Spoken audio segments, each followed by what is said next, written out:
Quadriculum.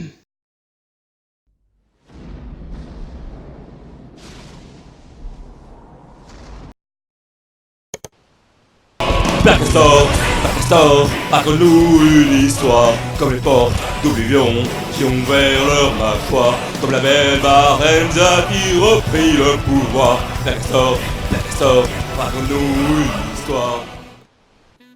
Mesdames et messieurs, bonsoir, ou bonjour, bienvenue dans cette émission du dimanche chez Père Castor. Ici, nous nous emploierons chaque dimanche à découvrir des livres de l'univers des The Elder Scrolls. En effet, si Bethesda nous gratifie de superbes jeux comme Skyrim, Oblivion ou bien Morrowind, elle a glissé à l'intérieur une pléthore d'histoires, de contes et de chansons. Nous nous emploierons donc à découvrir ici, au travers de lectures dominicales au coin du feu. Vous retrouverez dans la description le site de la grande bibliothèque des Tamriel, où l'on peut retrouver tous les livres disponibles dans les jeux. Pour ceux qui auraient envie de relire l'histoire du jour, je vous propose aussi en description le PDF à télécharger sur Mega de l'histoire que je viens de vous raconter. La première histoire que nous lirons sera celle d'un manqué, et plus particulièrement du dessert. Il s'agit d'Afilou, Philodémie. Bonne lecture. Voilà qui a l'air intéressant. Fit Indik. Il plissait les yeux afin de mieux observer la caravane noire qui avançait lentement en direction du château isolé. Chaque chariot arborait un blason aussi étrange que voyant et dont la laque luisait à la clarté de la lune. De qui s'agit-il à ton avis? Ils ont visiblement les moyens, répondit sa complice Eria dans un sourire. Un nouveau culte impérial, dédié à la collecte des richesses peut-être. Va en ville et apprends tout ce que tu pourras au sujet de ce château. Lui ordonna Indik. De mon côté, je vais tâcher de me renseigner sur ces étrangers. Retrouvons-nous demain soir, au sommet de la colline. Eria avait deux spécialités. Crocher les serrures et obtenir des informations. Elle arriva au lieu de rendez-vous à la tombée du jour, et Indik la rejoignit une heure plus tard. Ce château s'appelle Ald Olira, et il remonte à l'ère deuxième, expliqua-t-elle. Plusieurs nobles l'ont bâti pour se protéger durant l'une des épidémies. Ils ne voulaient pas que les paysans malades les approchent et risquent de les contaminer. Aussi, ils se sont dotés d'un système de sécurité particulièrement sophistiqué pour l'époque. Bien sûr, il n'est plus en l'état aujourd'hui, mais j'ai une bonne idée des pièges et des serrures qui devraient encore fonctionner. Et toi, qu'as-tu découvert? Je n'ai pas été aussi efficace que toi. Reconnut Indik en fronçant les sourcils. Personne ne semble savoir qui sont ces gens, ni même ce qu'ils font ici. J'étais sur le point d'abandonner quand j'ai fini par rencontrer un moine qui m'a expliqué que ses maîtres faisaient partie d'un groupe hermétique appelé Ordre de Saint-Ednua. Il s'appelait Parathion, et nous avons longuement discuté.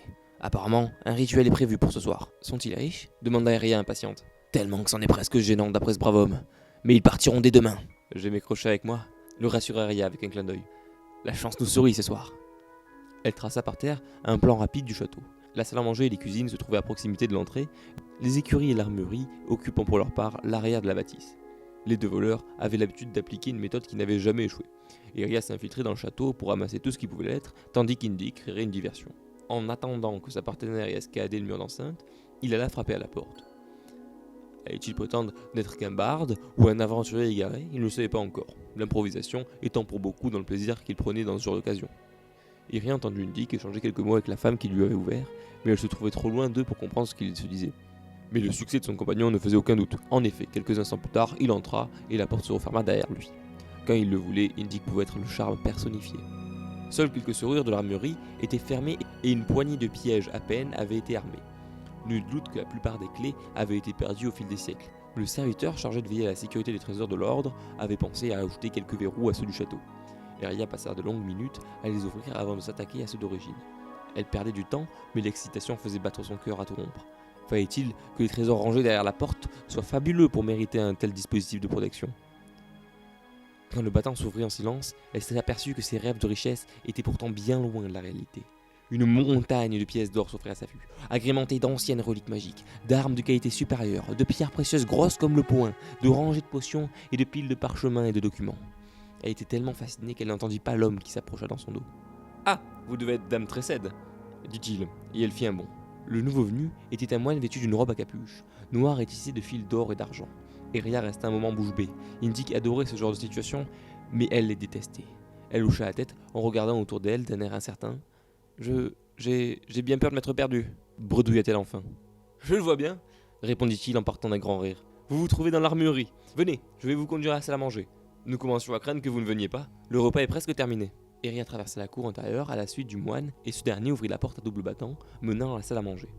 Une robe identique à celle qu'il portait était pendue à un crochet et il la lui offrit avec un sourire entendu. Elle l'enfila sans mot dire, cachant ses traits sous la capuche avant d'entrer. Les silhouettes assises autour de la grande table étaient éclairées par un grand nombre de torches. Chaque convive portait la même robe noire, empêchant de reconnaître qui que ce soit. Apparemment, ils venaient juste de finir de manger, en juger par les assiettes et les verres vides devant eux. Iria eut une pensée émue pour la vraie dame Trécède, qui avait visiblement manqué une excellente occasion de faire bombance. Le seul objet inhabituel de la pièce était un énorme sablier doré qui trônait au centre de la table. Le sable qu'il contenait avait presque fini de s'écouler. Il était impossible de différencier les individus attablés, mais certains discutaient tandis que d'autres somnolaient et qu'un autre encore jouait du luth. Iria remarqua qu'il s'agissait de l'instrument de musique d'Indik et reconnut l'anneau de son compagnon au doigt du musicien. Elle remercia silencieusement sa capuche, pourvu qu'Indik ne la reconnaisse pas et qu'il ne réalise pas qu'elle s'était fait prendre. « Trécède !» la présenta le jeune homme. Aussitôt, les membres de l'ordre encore éveillés se tournèrent vers elle et l'applaudirent, après quoi ils se levèrent pour lui baiser la main et se présentèrent à leur tour. Nirla, Suelek, Killer, Iria fronça les sourcils. Leurs noms étaient de plus en plus étranges. Toniop, Tilitis, Noatarap. La jeune femme éclata de rire. Je comprends. Vous parlez à l'envers. En réalité, vous vous appelez Aldrin, Célus, Relique, Poineau, Stylite et Paration. Tout à fait. Puis-je vous offrir un siège ? Io, Répondit-elle en entrant dans le jeu. J'imagine que vous reprenez votre nom normal lorsque le sable du sablier a fini de s'écouler. C'est exact, Trécède, dit la femme qui se trouvait à côté d'elle. C'est l'un de nos petits jeux. Ce château nous a paru un lieu de festin idéal. Il a été conçu pour tenir à distance les victimes de la peste, qui étaient pour ainsi dire devenues des morts vivants. Les torches dégageaient une étrange senteur, et Iria sentit soudain que la tête lui tournait. Elle se cogna à l'homme qui dormait sur sa droite, et il s'affala sur la table. Pauvre Eknatised Eltap, dit un convive en redressant le moine inanimé. Il a tant donné de sa personne. Iria se mit debout et fit quelques pas hésitants en direction de la porte. mais où veut donc aller notre Trécède ? Fit l'un des hommes d'un air moqueur. Je ne m'appelle pas Trécède, grommela-t-elle en tirant le bras d'Indik. Viens, collègue, c'est fichu, autant partir. Le dernier grain de sable tomba et le joueur de lutte rejeta sa cagoule en arrière. Ce n'était pas Indik. En fait, ce n'était même pas un humain, mais une parodie d'homme aux yeux affamés et à la mâchoire déformée par d'horribles crocs. Titubant vers l'arrière, Iria heurta une nouvelle fois l'homme inerte que les autres avaient appelé Eknatisser Edalp. Il tomba de sa chaise et elle vit qu'il s'agissait d'Indik. Ses traits étaient d'une pâleur de mort, comme si on l'avait vidé de tout son sang. Ce n'est que lorsque les vampires se jetèrent sur elle qu'elle comprit que son nom Trécède avait lui aussi été prononcé à l'envers. Et bien voilà, c'est terminé pour aujourd'hui. Vous pouvez retrouver la lecture dans la description ainsi que le site de la grande bibliothèque de Tamriel. Nous nous retrouvons donc la semaine prochaine. D'ici là, portez-vous bien et pensez à vous abonner et ça fait toujours plaisir. Allez, bisous.